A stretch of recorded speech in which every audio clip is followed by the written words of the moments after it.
Welcome back to the channel, you guys. It's another episode of Natalie and I Solve Your Problems. Was that the right way? I don't know. Since this is our very first episode, I said earlier that it was another episode, but this is actually the first official episode. One. And so we thought, why not start with a toast? Cheers. Cheers, bud. No, right? What did you put on this? Everything. I don't know, do I want to reveal my secrets? Maybe one day Natalie will reveal her toast secrets to you guys. Subscribe, otherwise you'll never find out. Otherwise you'll never find out. This is what like if I amazing. did? This is like a sweet, somewhat savory. This is just a 7-minute video of us eating toast. I'm okay with that. I ate all the crust around it so I can get to like the soft, gooey middle part. It's like when you have a bowl of Lucky Charms. And you shave the marshmallows. Yeah, you only eat the wooden parts. You should call them the wooden parts. I've always called them the wooden parts. You know what I mean. It's not the part you want. It's just like wood. Is there anything in my teeth? Do I? I can't unsee that now. The title of this video is We Used to Hate Each Other, but that's not actually true. We just still do. I still despise hate this bitch. her. Ava sucks. Love it though. Get your feet away from me. Love it though. Get your feet away from me.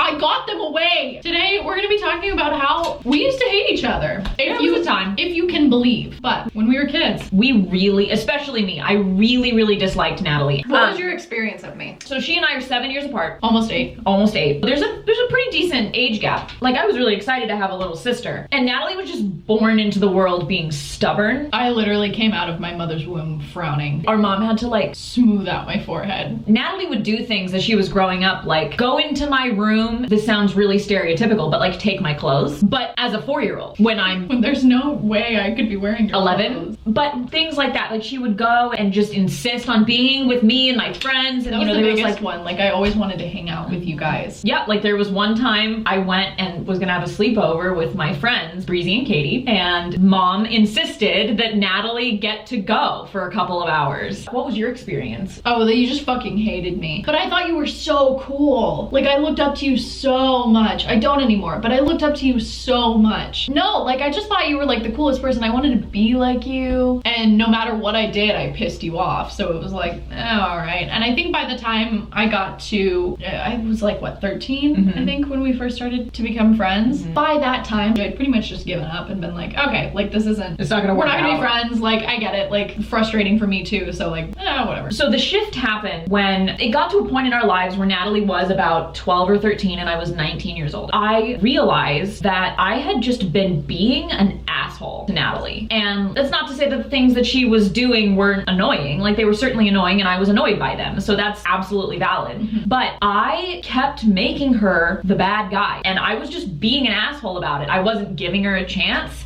I wasn't trying to understand where she was coming from and get in her world and what was she like. It was just kind of like, fuck, she's here and she's touching my stuff and she's taking out my time. Like, God, we would get into fights and that was that. And that was just kind of our lives. But when I realized the degree to which I was being a jerk to her, it was a little heartbreaking. It was ultimately my responsibility that Natalie was a problem. So think about someone in your family or in your life that you have a problem with. They're not inherently annoying. I know that's like a big thing to think about. Yeah, I don't even want to think about it. Yeah, it's like, of course they are. No, that's not the truth. And just try it on. Just think about it for a second because these are the tools that we use to build our relationships. I'm doing this right now. This is like an exercise for me. Really? So, yeah. Oh, perfect. So keep going. So it's you and your thoughts about that person, whether they're annoying, arrogant, mean, whatever adjective you want to put in there, they are that way to you. To me, Natalie was in my way, annoying, obnoxious. That's a good one.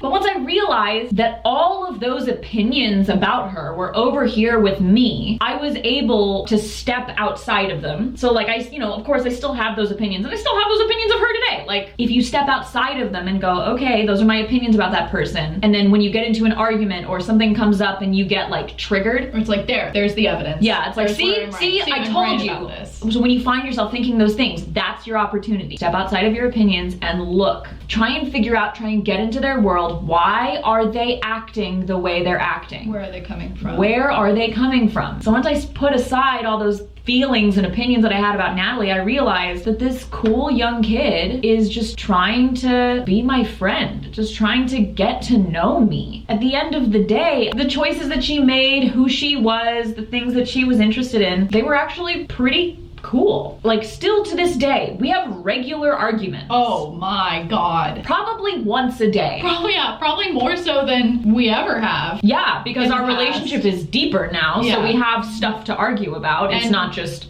you in my closet again. Yeah, I mean, it's not that. It's a deeper thing. I think the biggest argument that we had recently was like, I don't know who you are anymore, because the quarantine has changed us so much and we hadn't checked in with each other in a long time. So we were both like, I don't know how to relate to you anymore. That was our biggest fight recently. It was work. Like, we had rough. to check in with ourselves. And that's a really big misconception about relationships in general, is that, you know, the fairy tale thing where you find your happy ever after and then you live happily ever after and all the work is done. That's when the work starts. Maintenance is required every single day. And this is romantic relationships, platonic relationships, familial relationships. Do you remember What are the you phone call doing? that I gave you when I said I've just been being an asshole to you? Vaguely. Whoa, I haven't thought about that. Really? Probably since it happened. Oh my gosh. I haven't thought about that in forever. So I called her and I said, look, dude, I have to apologize to you. And I was just really real with her. I said, I am so sorry because... You like took full responsibility. And I said, I have been being a huge asshole to you. And I have been essentially punishing you for trying to get to know me. And that must have been really painful for you. I'm so sorry that I've done that to you. I gave her a promise that I was not going to do that anymore. Anyway, what was that like for you? Ooh, it was weird for me. I didn't know what to do with it. For lack of a better metaphor, it was like talking to a celebrity. I was like, oh my, like, why are you, like, wow. This is weird. Like, that's how much I didn't know you. That's how much I looked up to you. Like, it was like, are you okay? Like, what are you doing? I remember we went on our first lunch date and we went to Kirby Lane, which is like this really popular breakfast spot here in Austin. I was so nervous that I had to go to the bathroom every 5 minutes. I didn't even have to I didn't even have to go. I was just nervous. Had to get away. I just had to like get away, like my stomach, I got all, you know, like before an audition, like your stomach is just like going. Oh my god. It was like that. I had to go into the bathroom and check on her. Yeah, that was so embarrassing. Are you okay? I was like, yeah, get out. And yeah, so at the table, it was like awkward. Yeah, and we're we were like like, trying to have a nice lunch together, but this is the first time we've ever done it, so it's like... But then gradually, like, we just continued to say hi, how was your day? The little things, and then it turned into like Let's go see a movie. Let's go see a movie. We started making inside jokes and watching the same TV shows. We'd start doing things Sending each other memes. That was a big one. We got really, really close. I would say the biggest thing that I had to do was give up my opinion of her. Like, the biggest thing I've had to give up is being right, even when I know I'm right. Ava and I will get into fights, and a big one that we have is where Ava will say something to me and it'll sound like she was being condescending, talking to me like I'm stupid. And I'll be like, what did you mean by that? And she'd be like, what? And then she'll get defensive because I'm getting defensive, and then we'll just go in a circle. So what we've actually both had to learn is that when something like that happens, even when you know you're right, you're like, that bitch just fucking called me an idiot, and I know she did. Back away. Back, go, okay, cool, I guess I heard it wrong, whatever. And then like, just stop. Because if you think about it, at the end of the day, it doesn't matter. It doesn't fucking matter. Like, I get that she doesn't think that I'm stupid. I get she doesn't think I'm an idiot. And we've had conversations. Do you think I'm stupid? Actually think I'm stupid? No. And then trust comes in. But then it'll turn into, do you think I'm stupid? No, why the fuck would you think I would think that? That's so stupid that you would ask me that.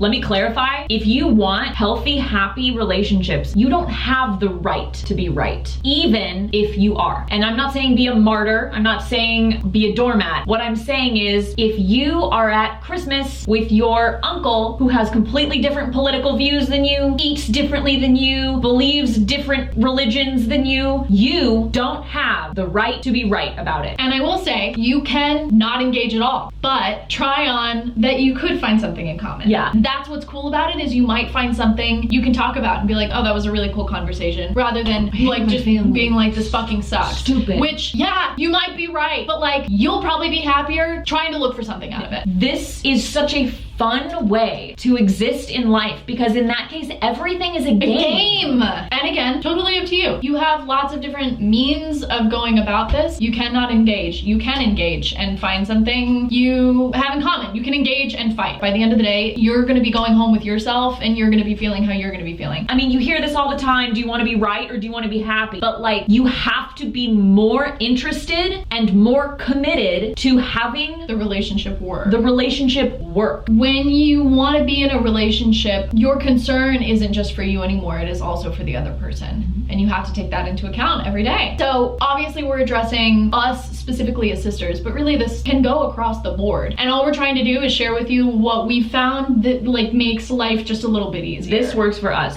We both use these tactics every day. in every relationship we have. We use it with our Everywhere. parents. I use it with Scott. She uses it with Scott too. Actually, that's true. I use it with Scott too, Yeah. and Scott uses it with us. This It's cool. and it's helpful when the other person also has an agreement, but it's not necessary because we are talking to you. This is your job because you're part of the relationship too. And that's what we got today. That's what we've got. So if there's anything we said in the video that like you have questions about, that you want to talk to us about, please comment below the video. We would love to hear from you guys. And if there are any other topics you want us to address, any other problems you want us to address, also comment them below. We want your lives to be easy. We want them to be chill so that you can go and have as much fun in the world as you possibly can. Doing whatever the hell it is you love to do. Like this. Like this. Because this is what we love to do. This is what we love to do. I'm gonna give you a hug. We love you guys. We're gonna see you in another 10 days with a really dope video. You guys are gonna wanna watch this. Yeah. This is going to be the video for you to And- cap off 2020. What we're gonna try and solve is your 2020 depression. Love ya. Love you so much. Mwah.